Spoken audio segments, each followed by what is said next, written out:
There are a number of ruins on Earth which are either located atop nearly impossible mountaintops or on the ledges of desert hilltops, making sanctuaries from masterfully cut stone temples, and Masada is of no exception. The first official funded excavations in the area took place from 1963 to 1965 and was under former IDF Chief of Staff and archaeologist Yigal Yadin. The dry desert climate allowed the preservation of classy frescoes and organic remains belonging to the rebels who once called the sanctuary temples home.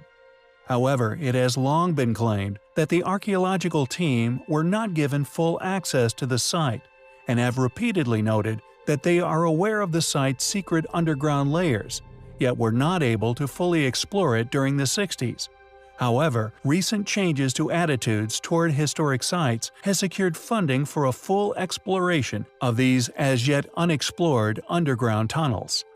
For the first time since 2006, a Tel Aviv University team, headed by Roman period archaeologist Guy Stiebel, have launched new excavations at the UNESCO World Heritage Site, examining previously unexplored areas of the legendary fortress.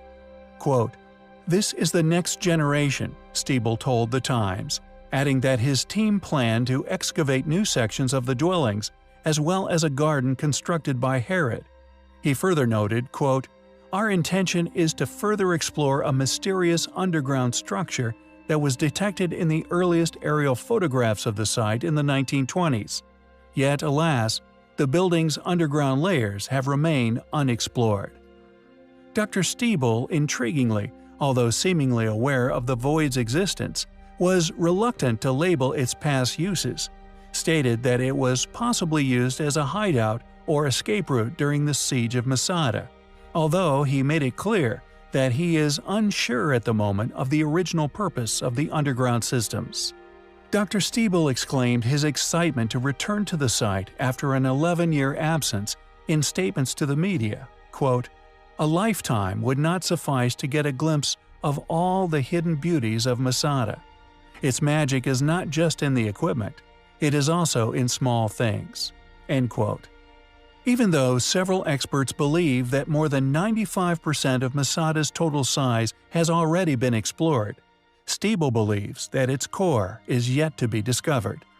We will, of course, keep you posted on any controversial or intriguing discoveries made during the excavations. It is a place which we find highly compelling. It is now a well-known, heavily studied fact that the modern-day bird was once a very different-looking animal. Evolution in the form of a radical transformational adaptation, forced upon them by gradual changes in the Earth's environment, from which they whence came, that being the dinosaur. We now know this to be fact thanks to modern technology. Our capability to now scan these fossils, some found remarkably well preserved, still fortunately containing many things, which have allowed us to discover that dinosaurs had bird brains, or more accurately, birds have dinosaur brains. With current investigations even shining light upon the reality that many of these gigantic animals, including the T-Rex, once had manes made of feathers. This drastic change from the dinosaur, resulting in the vast array of creatures we see today, from the ostrich to the albatross, even to the commonly domesticated budgerigar. Yet they all share one common trait: a significant reduction in their size. Even animals which survived unchanged, such as the crocodile, still shrank considerably. This shrinking of said species having been demanded of them by environmental changes. Evolutionary adaptation, as we have covered in the past, is, in the channel's opinion, in its true sense, an adaptation of specific sets of vertebrate types, the true definition of species, not as Darwinian theory posits, of leaps between such. Thus, evolution witnessed within the animal kingdom is not indicative of a shared single ancestry, but inseparable branching from specific vertebrae or phyla groups, never proven to have leaped from one to another. As such, modern-day birds could in fact be seen as the product of de-evolutionary adaptation. possibly derived from cataclysm, which deprived them of the resources needed to remain at such gigantic sizes. The reason for this digression is the channel's postulation of this same process, having once possibly occurred to Homo sapiens also. Could this explain why some of the oldest ruins are also some of the most advanced, with many remaining beyond the reach of modern man's ability to understand them? Is it possible that man once had a much higher intellect than us today, due to a far greater sized cranium? Simply put, were we once giants, just as modern-day birds were once dinosaurs?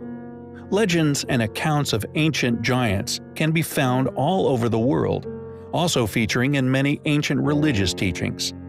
Additionally, many of the still unexplained sites of Earth regularly feature doorways many feet, sometimes even meters above that which is required by and for humans of our modern scale.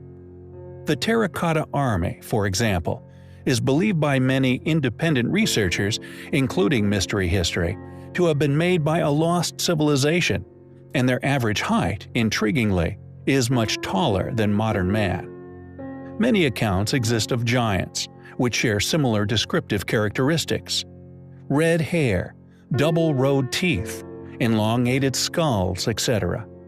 With many accounts of red-headed giant remains actually discovered and excavated all over the world, yet often all that survives of these reported events is a small news article, regularly noting Smithsonian involvement in said recoveries, yet seemingly and conveniently always slipping away from the public domain. Lovelock Cave being another example. Locals tell of it once being the home of a group of red-headed giants, which was eventually blocked and the giants burnt alive. A giant handprint still visible on a rock in the cave, presumably made by one of these individuals during their unpleasant demise.